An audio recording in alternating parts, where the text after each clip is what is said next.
그래서 전동일체어 보시하고 뭐 이것저것 일좀 본다고 부처님들이 그런 거 와이파이가 약해가지고 동영상으로 좀 보려고 했더니 안 봐지대. 그래서 우리나 학교 근처 카페 가가지고 오밤중에 커피 마시면서 다운로드도 받고 금강경 이제 제 나름대로 교사님들께 도움도 드리고 저도 공부한다는 마음으로 이제 소참, 특강 뭐 이런 이름으로 하는데 저는 개인적으로 제 자신이 공부가 좀 많이 되는 것 같고 좋은 것 같아요. 근데 부처님들도 제가 말씀드리는 게 어떻게 다 맞다고 할 수 있나요? 참고해서 독송하실 때 그런 느낌으로 소참할 때 느꼈던 어떤 기분, 어떤 이해, 거기다가 이제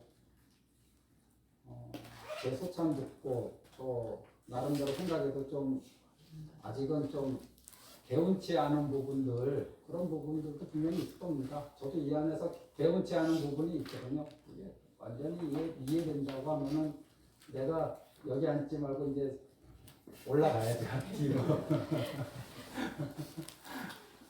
혹시 편안하게, 우리끼리니까 편안하게 인간경의 이런 부분은 아직은 좀 이해가 안 된다, 이런 대목은 그런 게 있으면은 말씀해 주시면 우리 같이 공부하는 기회로 삼으면 좋잖아요. 뭐 그런 거 있으면 한번 뭐 말씀해 보시죠.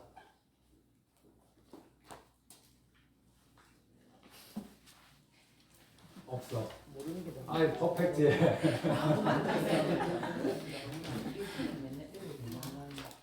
금강경은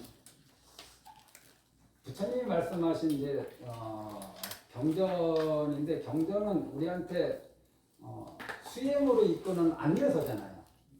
우리가 경전을 읽는다는 거는 수행에 입문한다는 뜻이거든요. 이제. 그럼 금강경을 우리에게 수지 독송할 때 금강경을 통해서 어떤 수행을 해야 되는가? 그냥 단지 읽기만 하는 독서회가 아니라 이것이 수행으로 이어져서 내 삶을 바꾸고 내 업을 바꿔서 이제 중생에서 성인으로 나아가는 안내서 같은 그런 역할 아닙니까? 그러니까 이 금강경을 수지 독송한 것 자체도 수행이지만은 수지 독송을 통해서 내가 입문해야 된다. 금강 수행으로. 그럼 이제 경전에서 그러면은 금강경은 어떤 수행 방법을 알려주시는 건가? 근데 우리가 그거를 알아야죠. 우리가 아미타경을 읽으면은 여러 가지 말씀이 있지만 결국은 신심과 발언과 실천, 영불수행으로 극락왕생한다라는 이런 법문을 보고서 그러면 나는 이제 실천으로 마음을 오로지 한 곳에 집중해서 나무아미타불을 부르리라 이렇게 해서 매일매일 나무아미타불을 부르면 이게 수행으로 이어지는 거잖아요. 실제로 금강경 역시도 그런 길을 우리가 열어야 되는 거죠. 단순히 좋은 말씀을 이해하고 흡족해 하는 게 아니라 처음에 이제 서두에 나오는 게 금강경은 일체 중생을 제도하리라 하는 그런 마음을 내라 하고 그런데 그 뒤에 이제 우리가 좀 납득하기 어려운 말씀이 나와요. 나는 일체 중생을 제도한 적이 없다. 나에게 제도받은 중생이 한 명도 없다. 뭐 이런 류의 말씀이 나오는 거예요. 이게 도대체 금강경 수행하고 무슨 의미가 있느냐, 관계가 있느냐. 그래서 제가 좀 비유로 해서 말씀드린 게 이제 예를 들면 오늘 오전에 봉사도 하셨을 거 아니에요? 봉사하신 분도 있고 이제 안 하신 분도 있는데 나는 내 여건이 되고 시간이 되면은 복지관에 가서 봉사하겠다. 이렇게 일단 마음을 내요. 그 다음에 봉사를 하고 나면 이제 어떤 관념들이 생기잖아. 그러니까 내가 어디에서 봉사한 일이 없다. 나에게 봉사를 받은 도움받은 사람들이 없다. 내가 봉사한 그 복지관 자체도 없다. 이거는 그거 자체가 그런 행위 자체가 없다. 또는 그런 장소가 없다는 게 아니라 내 마음속에 그런 관념을 가지지 않겠다라는 일체 관념을 가지지 않겠다라는 그런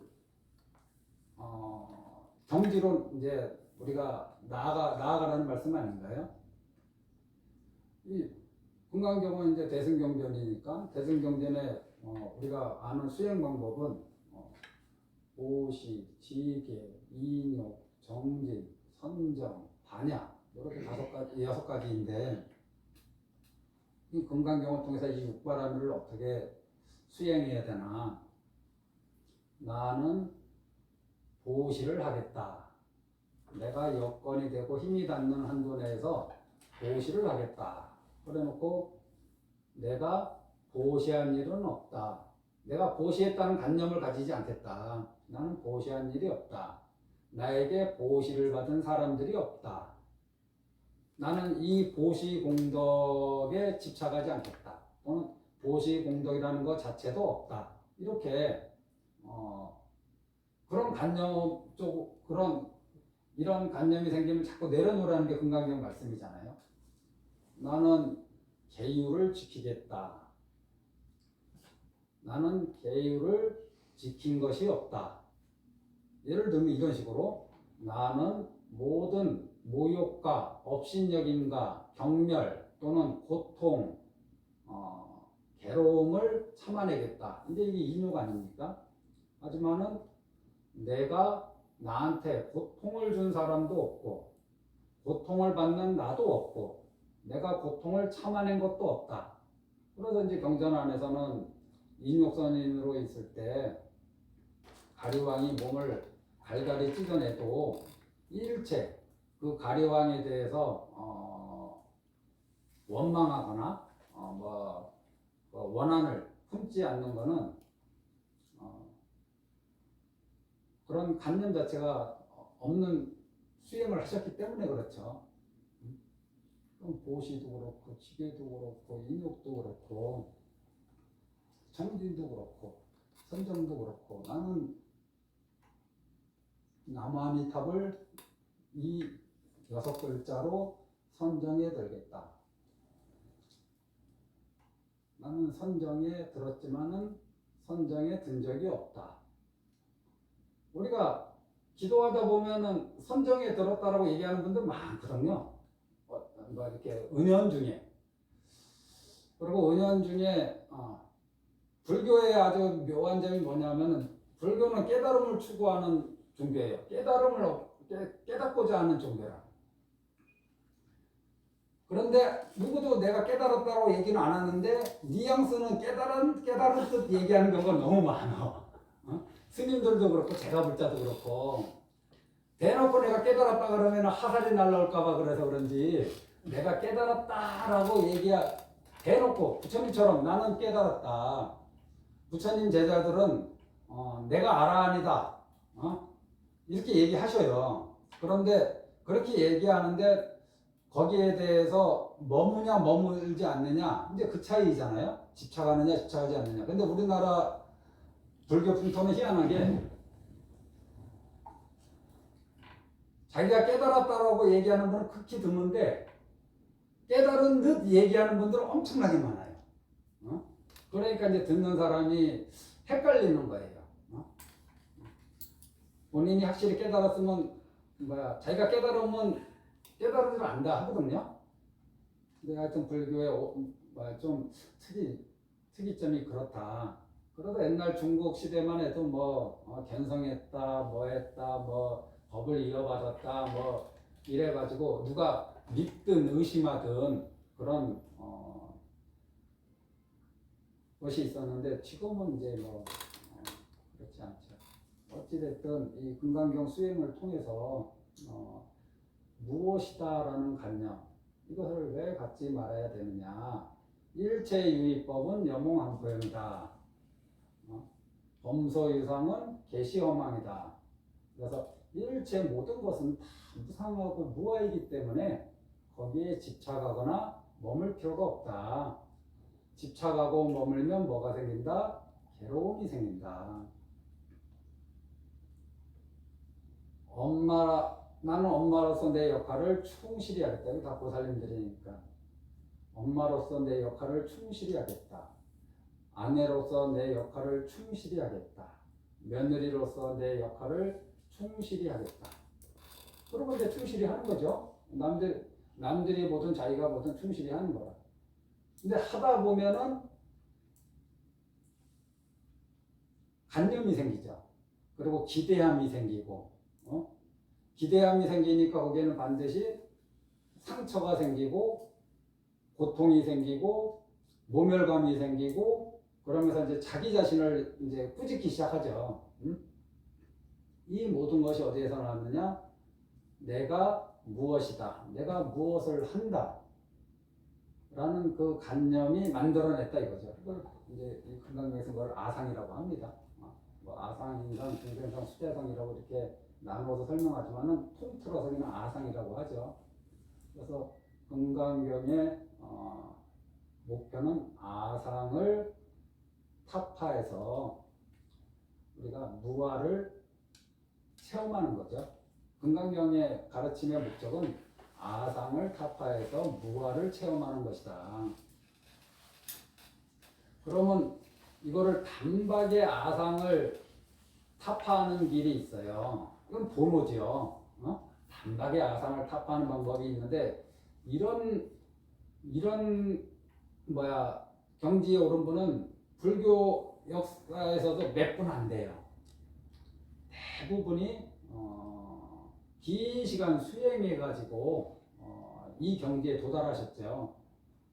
따지고 보면은 부처님께서도 긴 세월 수행하신 거나 마찬가지다. 그러니까 전생담만 해도 그 긴 세월 비둘기로 태어나서 뭐했고 뭐 공적으로 태어나서 뭐했고 또 뭐 무슨 동자로 태어나서 뭐했고 인육선인으로 태어나서 뭐했고 그런 과거의 긴 세월을 거쳤고 금생에는 6년의 수행 끝에 얻었으니 이게 깨닫는 그 순간은 단박에 깨닫는 거지만은 그 단박에 깨달음을 얻기 전까지 많은 시간과 노력이 필요했잖아요. 그러니까 우리도 언젠가는 깨달을 때 깨닫는 순간은 단박에 깨닫겠지만은 그때까지는 이거를 차곡차곡 쌓아가야 되지 않겠나. 뭐 제가 지금 이 자리에서 도노점순이 이걸 얘기하려고 그러는 게 아니라 스토리가 그렇지 않겠나 이렇게 말씀드리는 거예요. 그래서 지금 잘 안 되는 것에 집중하지 말고 잘 되는 것에 집중해라. 우리는 대부분 잘 안 되는 것에 집중하거든요. 왜 안 될까? 그러면서 자기 자신 많이 탓하거든. 엄마로서 내가 부족한 게 뭘까? 애가 혹시 말을 안 듣고 관계가 안 좋으면은 계속 자기 자신을 몰아붙이죠. 질책하고. 그럼 그렇게 자기 자신이 못했냐 하면은 자기 나름대로는 다 최선을 다한 거 아닌가요? 저는 잘하는 거에 집중하는 불교 수행자, 잘하는 것에 집중하는 일반 생활인이 되시기를 말씀드려요. 제가 어저께인가 그런 말씀 드린 적이 있어요.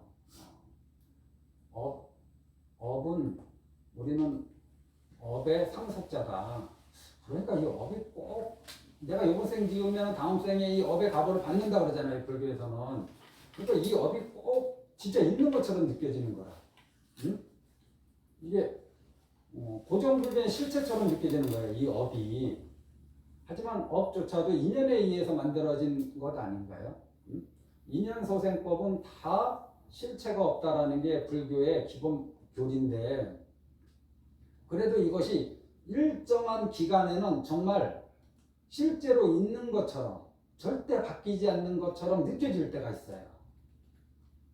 우리가 어떤 고통이 발생했어. 집안이 좀 무너져서 다시 회복할 기미가 보이지 않을 때 우리는 그때 이것이 끝나지 않을 것 같은 걱정을 많이 하기도 하잖아요. 내가 어떤 큰 병이 걸렸을 때 이 병에서 벗어나지 못할 것이라는 그런 생각도 하잖아요. 사실은 이게 단기간에는 절대 바뀌지 않을 것 같은 그러한 현상들이 있긴 있어요. 그런데 그것이 영원하냐? 영원하지는 않다. 그래서 이 업이라는 것도 인연에 의해서 만들어진 것이고 인연에 의해서 사라지는 것이다. 과거에는 내가 탐진치에 의해서 많은 업을 만들었다면은 이 금강경을 수지독송하고 절에 다니는 그 인연으로 이제 탐진치가 아니라 탐심의 반대는 보실, 나눔, 너그러움, 이런 거 있을 수 있잖아요. 보시, 나눔, 가지려고 하는 게 아니라 이 사회랑 같이 나누겠다, 공유하겠다. 응? 왜냐하면은 선업은 또는 불교에서 말하는 좋은 일은 나와 가족한테 집중되었던 이 마음, 대부분이 우리가 그러잖아요. 자신과 가족이 제일 중요하지 않나요? 저는 부처님보다 자신과 가족이 더 중요하다고 생각합니다. 모든 분들에게. 하지만 자신과 가족에게 집중되었던 그 마음을 이제 좀 돌려서 자신과 가족이 아닌 다른 사람들한테까지 그 마음을 넓혀갈 때 저는 그걸 선업의 시작이라고 봐요. 그리고 탐진할 때 진심, 성냄의 반대는 자애 아닌가요? 분노, 성냄, 이런 거에 반대는 자애. 그래서 제가 많이 얘기하는 것이 탐심을 꺾기 위해서 우리는 보시를 많이 짓고 선업을 많이 짓고 봉사 많이 하고 이러면서 이것이 정말 탐심을 많이 꺾을 수 있을까라는 의구심을 갖지 말고 그 긴 세월 수행자들이 그런 걸 차곡차곡 쌓아와서 어느 날 마지막 관문을 통과하듯이 우리도 이런 거를 하다 보면은 어느 순간 그것이 축적되면은 그런 인연이 온다. 그래서 제가 그냥 몇 글자로 얘기한 게 3000가지 선행을 우리 한번 이번 생에 이루어보자. 이게 이제 탐심을 다스리기 위해서 제가 제시한 방법이에요. 그러면 탐진치할 때 지는 성냄이거든요. 성낼 진짜 화내는 거. 좀 왜 이렇게 자꾸 화를 내는가? 그거는 속에 불만이 많기 때문에 그래. 불만이 없는 사람은 화를 안 내요. 나한테 누가 화를 내잖아요? 그럼 그 사람은 속에 불만이 많은 거야. 속에 화가 꽉 찬 거라. 이게 상대방 잘못하고 잘못하지 않은 거하고 아무 상관도 없어요.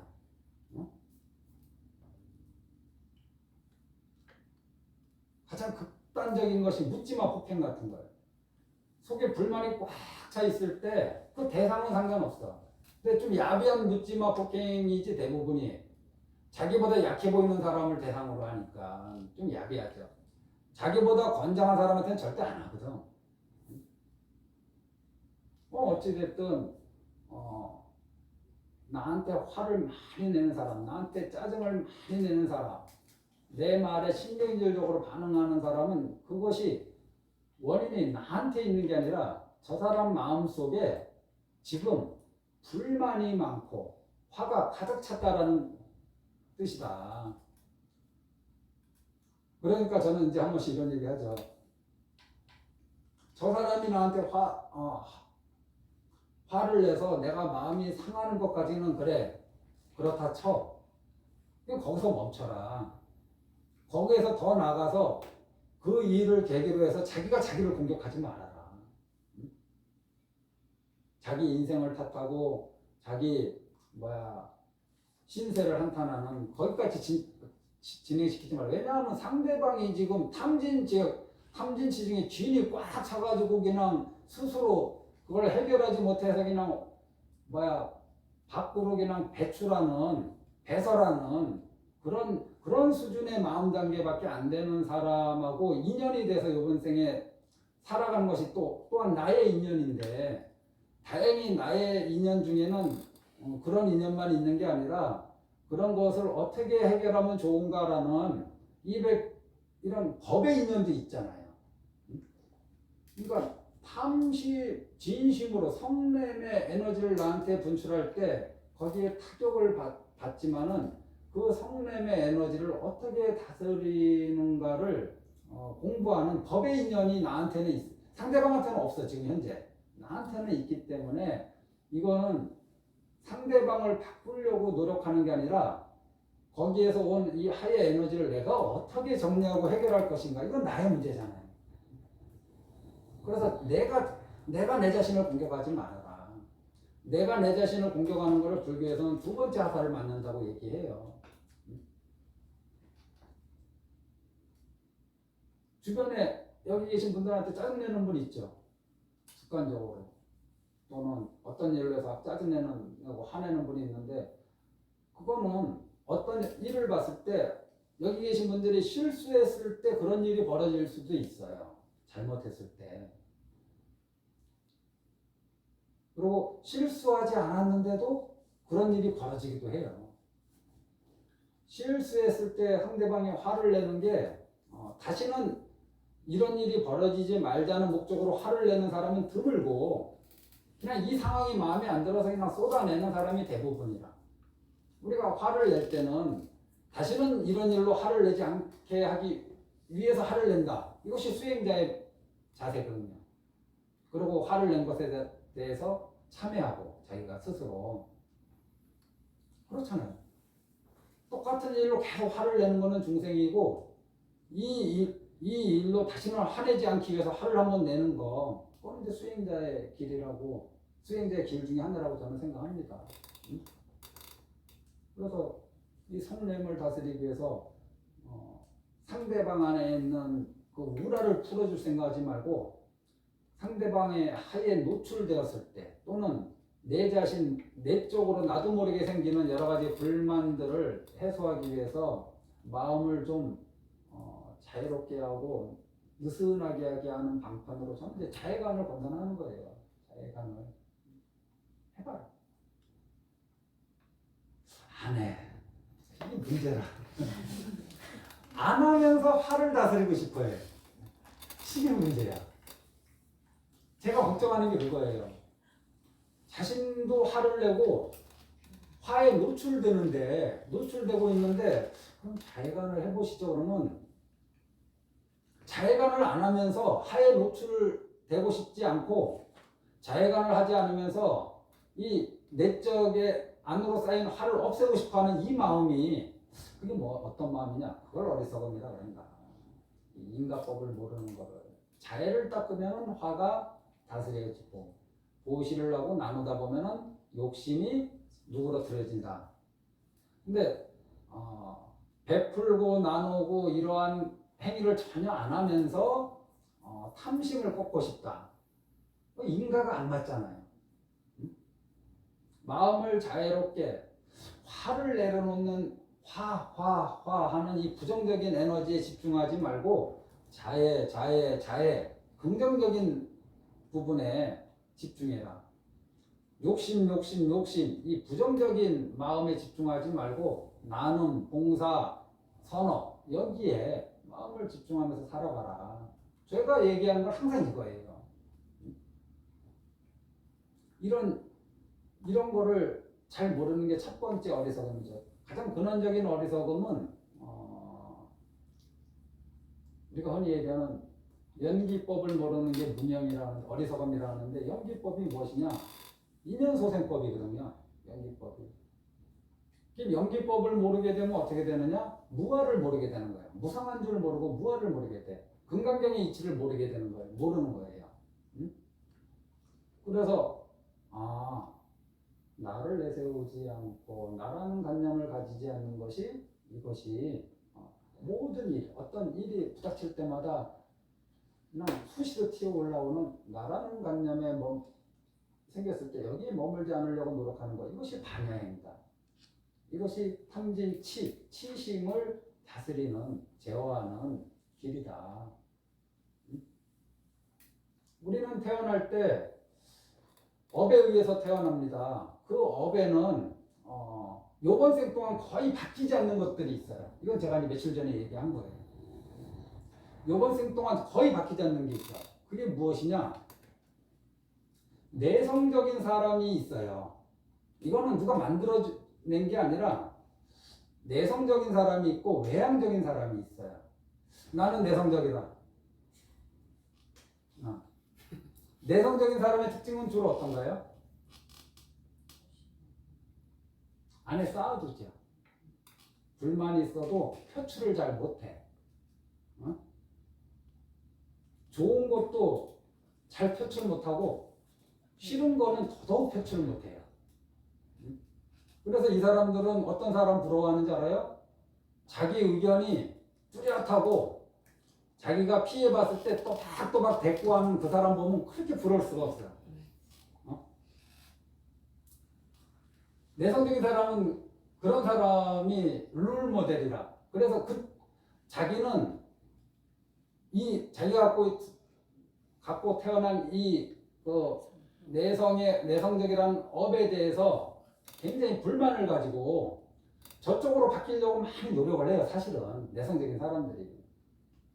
그러면 외향적인 사람들의 특징이 무엇이냐?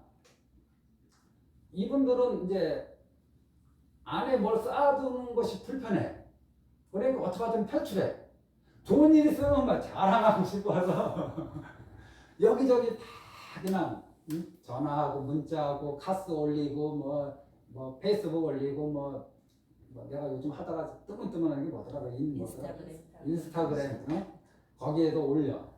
왜냐하면 그렇게 해서 자랑하고 싶고 인정받고 싶고 그런 거니까. 물론 내성적인 사람도 그거 합니다. 그거는 이제 사람 얼굴 마주보고 하는 거니까 좀 가능해요. 내성적인 사람들. 그래도 올리기 전에 내성적인 사람은 자기 검열을 많이 거쳐요. 올릴 때 이걸로 인해서 남이 나를 어떻게 보면 어떡할까? 이걸로 인해서 나를 어떻게 평가하면 어떡할까? 스스로 검열을 많이 해요. 그러고 나서 이제 올려요. 그렇게 올리니까 되게 평범하지. 어찌됐든 이 외향적인 사람은 밖으로 이렇게 표출해. 기분 나쁜 거 있어도 표출해요. 기분 나쁜 거 있어도. 그럼 이것이 마냥 좋으냐? 모든 거를 표출하는 사람하고 한번 같이 살아보세요. 되게 피곤합니다. 좀 참을 줄도 알고 좀 조용할 줄도 알아야지. 문제 있을 때마다 그냥 사사건건 다 얘기하는 사람하고 한번 살아보세요. 문제 있는데 없는 듯이 속에 꽁 하고 있는 사람하고 한번 살아보세요. 그럼 이 사람이 계속 꽁 하고 있느냐? 아니야, 어디 가서 터뜨려. 자기도 그거 소화 못하니까. 그때 터뜨릴 때 좋은 느낌으로 터뜨리는 일이 거의 없어요. 내성적인 사람이 어디 가서 터뜨릴 때. 듣는 사람 보면은 그 상대방은 완전 죽일 놈 되는 거라. 근데 그 정도까지는 아니거든. 외향적인 사람은 수시로 터뜨리니까 좋아하는 사람도 있지만은 굉장히 불편한 사람도 있어요. 이게 사실은 어느 쪽이 맞다 틀리다, 어느 쪽이 좋다 나쁘다라고 판단할 수가 없어요. 그냥 또 이런 성격이 있고, 또 하나는 우리는 또 살아가면서 감정과 이성의 영역이 항상 충돌하잖아요. 이성보다는 감정의 그 업이 더 큰 사람이 있어요. 태어나는 순간에 업이 그런 걸 어떻게 해? 감정보다는 이성의 업이 더 크게 작동해. 평생 동안. 이성의 업이 합리적이고 이런 이성의 업이 더 크게 작동하는 분들이 있어요. 요번 생만큼 이게 안 바뀌어요. 정말 깨달음을 이루고 큰 경계를 만나서 스스로 하지 않는 한 그거 안 바뀝니다. 내성적인 사람이 아무리 노력해도 외향적인 사람 안 되고 감정의 업이 더 큰 사람이 합리적인 사람으로 이렇게 바뀌는 건 거의 불가능해요. 이번 생만큼은 거의 정해졌다고 보면 돼요.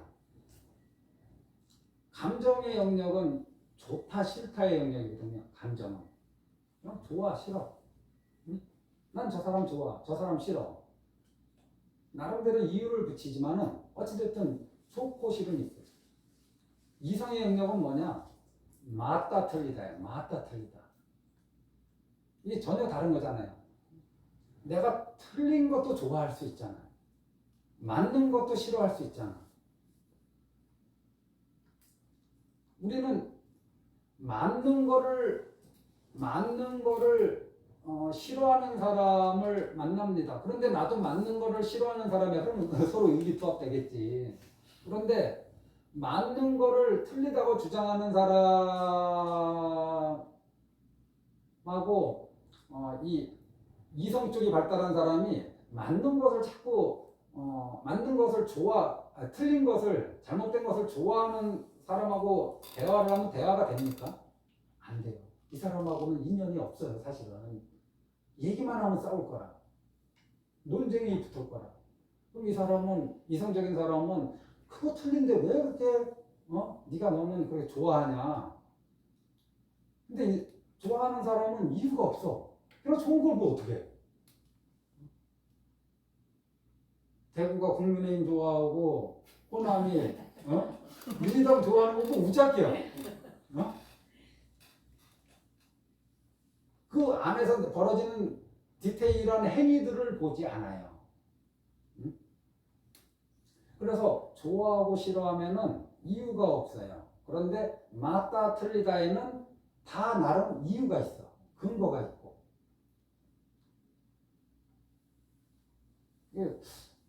영상을 안 보신 분들이 있을 것 같아서 한 번 더 말씀드리는 거예요. 된장찌개와 순두부찌개 식당 가서 두 사람이 갔어. 된장찌개와 순두부찌개 및 기타 뭐가 있어. 나는 된장찌개, 너는 이렇게 물어보면 이거 훌륭한 사람이다. 앉자마자 된장찌개 2인분이요? 상대방의 기호를 전혀 고려 안 하는 사람이래. 응? 이런 사람하고 같이 살면 되게 힘들어요. 집에 한 명씩 있을지 몰라요. 이것이 확대되면 내가 좋아하고 싫어함을 배려하지 않는 거야. 그 영역을 배려하지 않는 거야. 된장찌개 2인분이야? 여러 가지 시키면 주방장이 힘드니까 왜 주방장 걱정을 해? 돈 내면서. 자기 돈 낼 때 자기 먹고 싶은 거 하고 싶은 거 해야 되는 거 아니에요? 그런데 왜 주방장을 걱정을 해? 응? 그리고 된장찌개 2인분이야 하는 사람하고 살면 되게 피곤합니다. 그럼 이런 사람하고 살 때는 어떤 마음의 자세를 갖춰야 되는가? 계획을 짜셔야 돼요. 각자 알아서. 또 난 된장찌개 먹을래, 너는? 나는 순두부. 그럴 때 대부분 오케이 하지 않나요? 오케이 해요. 왜냐하면 내가 순두부보다는 순두부도 좋지만은 난 된장찌개가 더 땡기는 거야, 오늘. 거기에 무슨 이유가 있어요? 합리적인 근거거나 판단, 그렇게 결정할 만한 원인이 있냐? 없어요. 그냥 그날 기분이야. 그래서 된장찌개도 오고 순두부도 오면은 내 거 10숟가락 먹고 상대방 거도 궁금하잖아. 그러니까 한 숟가락 떠먹는 거 숟가락 쑥 넣어가지고. 응? 그렇게 상대방이 좋아하는 거를 인정하면서 한 번씩 상대방이 좋아하는 것도 맛봐주는 이것이 상대방에 대한 배려고 같이 살아가는 지혜인데 우리는 이것을 현실의 삶에 적용을 해야 되거든요. 근데 적용 거의 못합니다. 난 된장찌개, 넌 순두부찌개 이걸 당연하게 받아들이듯이 내가 좋아하는 거, 상대방이 좋아하는 거를 인정해야 되는데 인정을 안 해요. 제가 좋아하는 걸로 통일하기를 원해요. 집안일이든 뭐든 이렇게 했으면 좋겠다, 저렇게 했으면 좋겠다. 좋다 싫다의 영역에서 거기에서 온갖 괴로움이 생깁니다. 순두부 먹고 싶은 사람한테 된장찌개 2인분 하면 그때부터 이제 기분 나쁘기 시작하는 거야. 응? 그러면서 된장찌개 맛있지? 계속 상대방한테 맛이 있을래다가도 맛이 없어져 버려. 기분이 나빠져가지고. 왜냐하면 그거는 된장찌개하고 이제 순두부하고 아무 상관도 없는 거야. 감정이 상해있기 때문에 그 다음에는 이것이 내 입에 들어가도 거칠거칠하고 재미가 없죠. 그래서 감정은 그렇다. 그래서 좋아하고 싫어함의 영역에서는 불자님들이 된장찌개와 순두부를 떠올리시라. 내가 된장찌개를 선택하듯이 상대방은 된장찌개를 선택할 수도 있지만은 순두부도 선택할 수 있어. 그거를 이상하게 여기지 마라. 특히 같은 가족 안에서 다른 일로 얼마든지 학대 가능하잖아요. 응? 맞다 틀리다의 영역도 그렇죠. 맞다 틀리다. 또 어찌됐든 이 감정의 업이 큰 사람, 이거 이 사람들은 뭘 부러워하느냐? 이 감정의 업이 큰 사람들은 충동적이에요. 충동적. 화도 확 냈다가 좀 있다 보면 막 웃어. 해 하고 웃어. 금방 화냈는데. 충동적이라. 갑자기 막 그냥 그냥 사기도 하고, 갑자기 또 막 버리기도 하고, 갑자기 친한 척 했다가 갑자기 며칠 동안 연락 안 하기도 하고, 아무 이유가 없어. 그냥 기분이 그런 거라. 합리적인 사람, 이성을 중시하는 사람은 그러지 않아요. 사고 싶어도 이번 달에 자기의 경제 그걸 다 살펴보고 살 수 있으면 사고, 사고 싶어도 사지 말아야 될 상황이면 안 사죠. 이런 그래서 감정적인 사람은 자기가 이렇게 자기의 그런 삶이 만족스러우냐? 불만을 많이 갖고 있어요. 이런 사람은 좀 합리적으로 사는 사람, 계산적으로 사는 사람 보면은 부러워요. 밥 먹으면 제일 먼저 나가서 밖에서 나는 게 자기인데 뒤에서 미적미적거리는 저 사람들이 부럽기도 해. 응? 그런데 자기는 그걸 본능적으로 못하는 거라. 미적미적대는 걸 못하는 거예요. 그런데 저번에는 내가 샀으니까 이번에는 내가 자연스럽게 미적거리는 거라. 어떤 사람은 응? 내가 한번 얻어먹었으니 한번 사야지.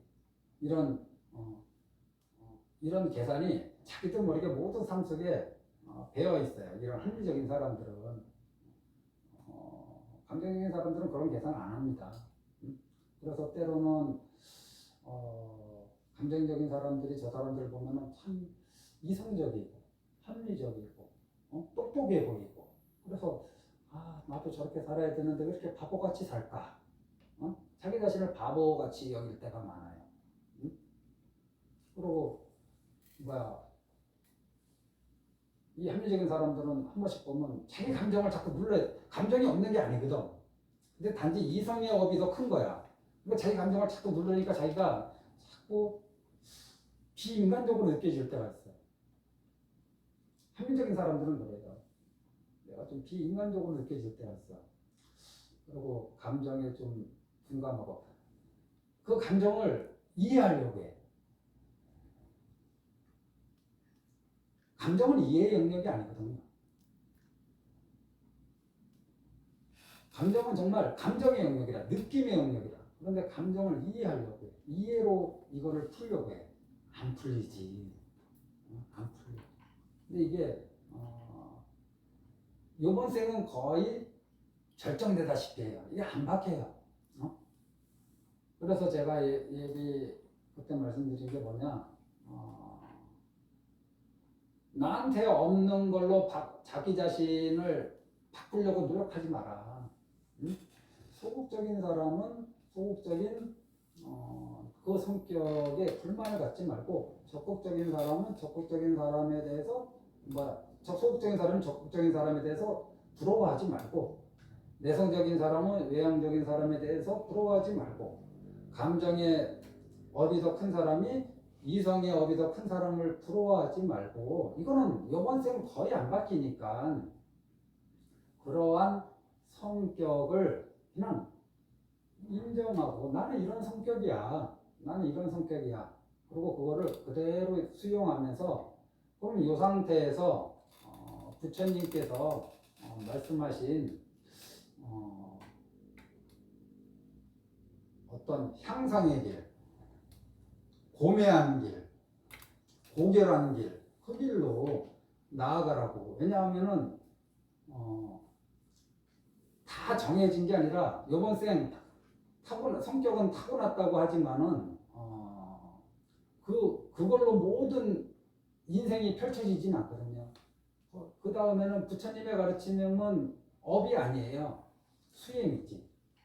부처님 가르침의 핵심은 업이 아니라 그 업의 족쇄를 푸는 수행이지. 수행이 부처님의 가르침의 핵심이잖아요. 그럼 어떻게 수행을 하느냐? 어떻게 내성적인 사람도 수행하고 외향적인 사람도 수행하고 소극적인 사람도 수행하고 적극적인 사람도 수행하고 감정의 업이 더 큰 사람도 수행하고 이성의 업이 더 큰 사람도 수행. 공통적으로 해야 될 게 무엇이냐? 대표적인 게 이제 천수경에 십선법이 있어요. 십선도라고. 이게 몇 페이지냐면 한번 볼까요? 천수경 보면은 14쪽.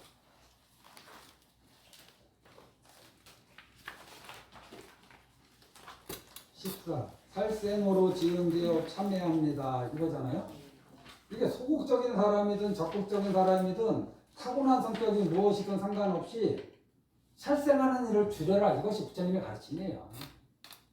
살생하는 일을 줄여라. 다른 생명체를 괴롭히거나 해치거나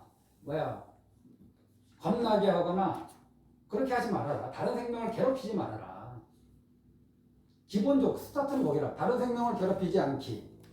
더 나아가서는 다른 생명이 잘 살아갈 수 있도록 도와주기. 우리가 하는 것이 방생이죠. 대표적인 게. 봉사죠. 다른 사람이 잘 살아갈 수 있게 도와주는 거예요. 건강하게 살아갈 수 있게 도와주는 거야. 보살님들이 평생 해온 게 그거예요. 밥 해주는 거. 가족들이 잘 살아갈 수 있도록 밥 해주고 빨래 해주고 집안 청소해주고 이게 자기 자신을 위해서 하는 게 아니거든. 그래 다른 생명체를 함부로 대하지 않으면서 다른 생명체가 잘 살아갈 수 있게 도와주는 거. 그런 어떤 성격을 갖고 있든 그 성격을 바꾸려고 하지 말고 그 성격에서 문제점을 찾아내려고 하지 말고 이런 길을 가라. 생명을 해치지 말고 생명을 살려주는 일로 가라. 성격이 무슨 뭔 상관이야. 그 성격 다 좋습니다. 그게 자기인데 뭘 어떻게 해. 자기가 자기를 부정해서는 안 돼요. 자기가 자기에 대해서 불만 갖지 말고 자기는 나는 나야. 나는 이렇게 이런 것이 더 좋고 이런 것이 더 싫어. 그거 그냥 그대로 인정하면서 부처님이 얘기한 건 그걸 바꾸라는 게 아니라 이런 걸 하라는 거죠. 두 번째는 도둑질 했으면 참여해야 되죠. 하지만은 기본적으로 도둑질 하지 말라. 이것이 부처님의 가르침입니다. 함부로 남의 것을 가지려고 하지 마. 정당한 노력 없이 남의 것을 가지려고 하지 마. 그렇게 했다가는 괴로움이 발생하니까. 함부로 살생하면 괴로움이 발생하고 다른 생명체가 살아갈 수 있게 도와주면 복이 생기죠.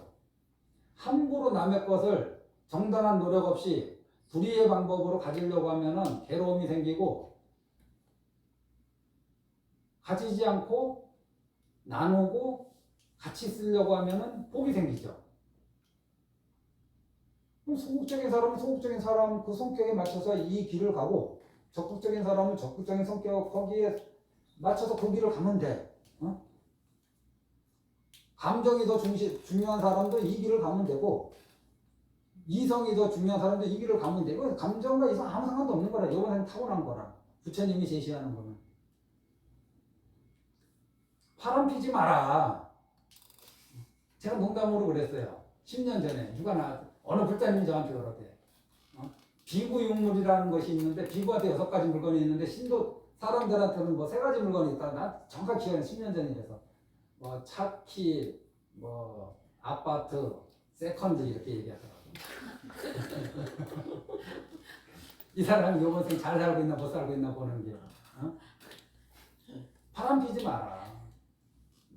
바람 피웠을 때 그 결과가 드러났을 때, 싱글은 바람이 없잖아요.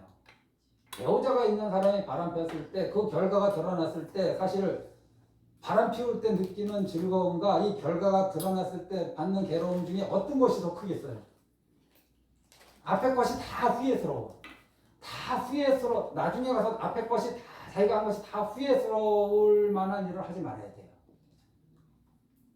기본이 그렇잖아요. 들켰을 때 그 들킨 내용으로 인해서 자기가 한 행동 모든 것이 후회스럽고 자기가 눈물이 날 정도로 반성하고 이런 일들을 지금 하고 있다면 하지 말아야 되는 거예요. 지금 당장이라도. 그러면서 자기 배우자와 관계를 잘 유지해라. 이게 부처님 가르침 아닌가요?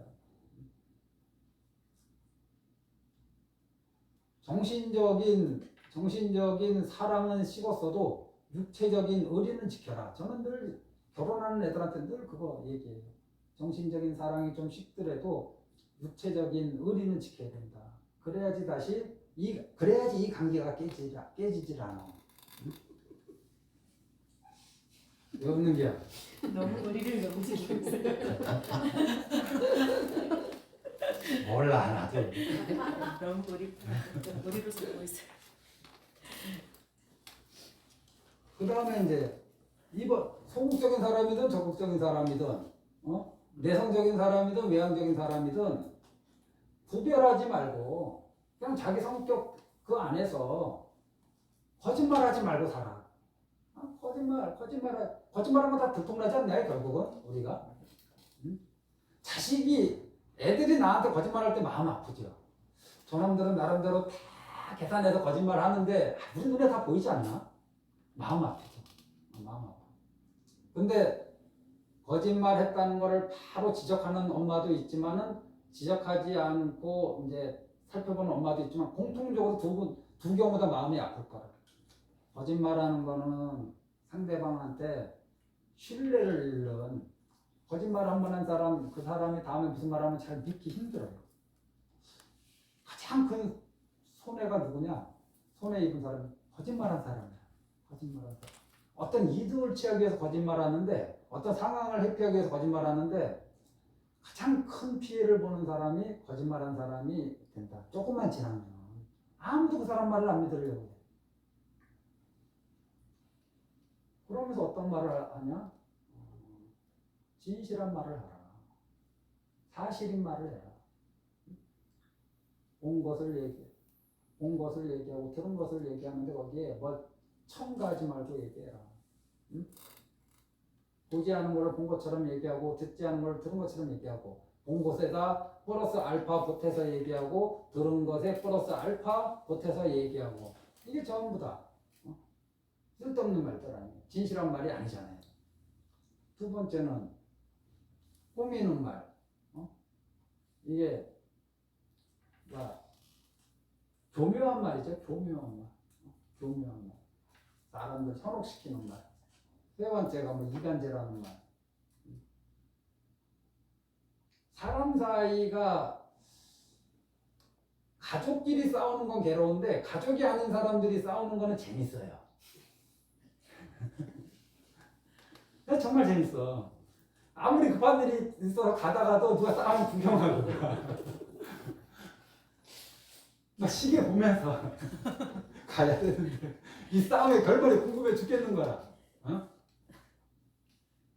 남들 싸우는 건 너무너무 재밌어요. 거기다가 자기가 싸움 붙이면 얼마나 재밌겠어. 그리고 자기는 이제 드러나지 않고 이게 우리한테 조금씩 있다. 그럴 때 이간하는 말, 상대방 사이를 괴롭게 하는 말 하지 말고 서로 사이가 안 좋거나 또는 사이가 좋을 때도 이렇게 화합시키는 말 이렇게 해라. 악한 말 거칠고 욕설하는 말. 이게 내성적인 사람이든 적극적인 사람이든 뭐 소극적인 사람도 상관없이 욕설하고 험한 말하고 이렇게 살지 말라고. 그럼 어떤 말을 해야 되느냐? 고운 말, 상냥한 말, 자애로운 말, 부드러운 말. 그래서 부처님은 늘 이렇게 얘기하시잖아요. 올바른 말과 자애로운 말을 선택해야 된다면 항상 100% 자애로운 말을 선택해라. 올바른 말이 중요한 게 아니라 자유롭게 해야 돼. 자유롭게.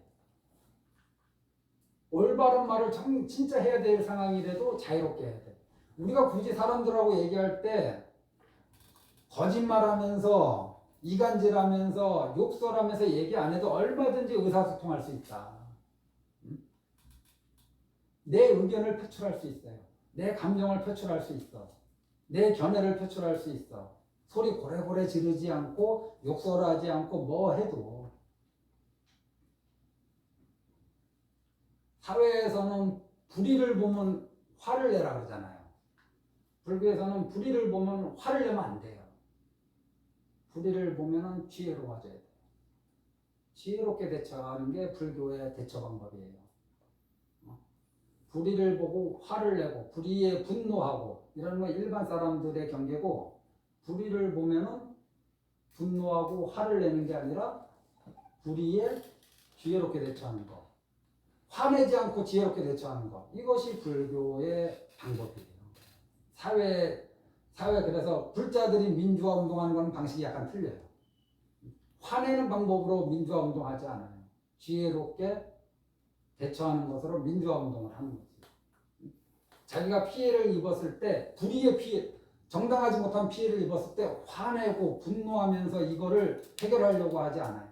지혜롭게 통찰하는 마음으로, 통찰하는 지혜로서 이거를 해결하지. 화 안 내고 해결해. 승질 안 내고 해결해. 이것이 불교가 나아가고자 하는 방향이다. 이렇게 하면서 어떤 관념에도 머물지 않는가. 이것이 금강경 수행이다. 궁극적으로 이 10가지, 지금은 제가 7가지를 말씀드렸는데 7가지 살생, 다른 생명을 해치지 않고 방생하고, 정당한 노력 없이 좋지 않은 방법으로 남의 것을 가지려고 하지 않으면서 베풀고 나누고, 그 다음에 바람 피지 않으면서 가족에 대해서 의리를 지키고 책임을 다하고, 그 다음에 거짓말하지 않으면서 진실한 말을 하고, 교묘한 말을 하지 않으면서, 교묘한 말의 반대가 무슨 말일까? 뭐 좀 당장 떠오르는 말은 없어요. 그 다음에 뭐 이 치장하는 말 있잖아요. 교묘하고 치장하는 말. 이런 말 반대가 뭐가 있을까요? 잘 모르겠으면 무건. 이게 제일 좋은 거예요. 입 다물고 다니는.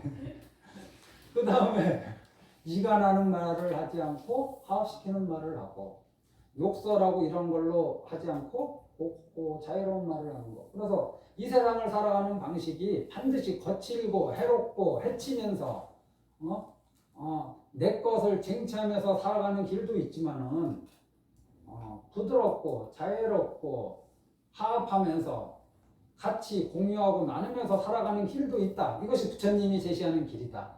그러면서 끝에 가서는 내가 그렇게 했다라는 관념을 가지지 않는 것. 이것이 금강경 수행의 길이다. 실천과 사유를 병행하는 것. 이것이 금강경 실천하고 머물지 않는 마음을 깨우치는 것. 이것이 금강경 수행의 방법이다. 오늘 너저리 말씀드렸습니다. 이런 느낌으로 좀 쉬었다가 금강경 독송을 한번 신신나게 한번 해보십시오. 꾸벅꾸벅 졸지 말고. 애쓰셨어요? 감사합니다.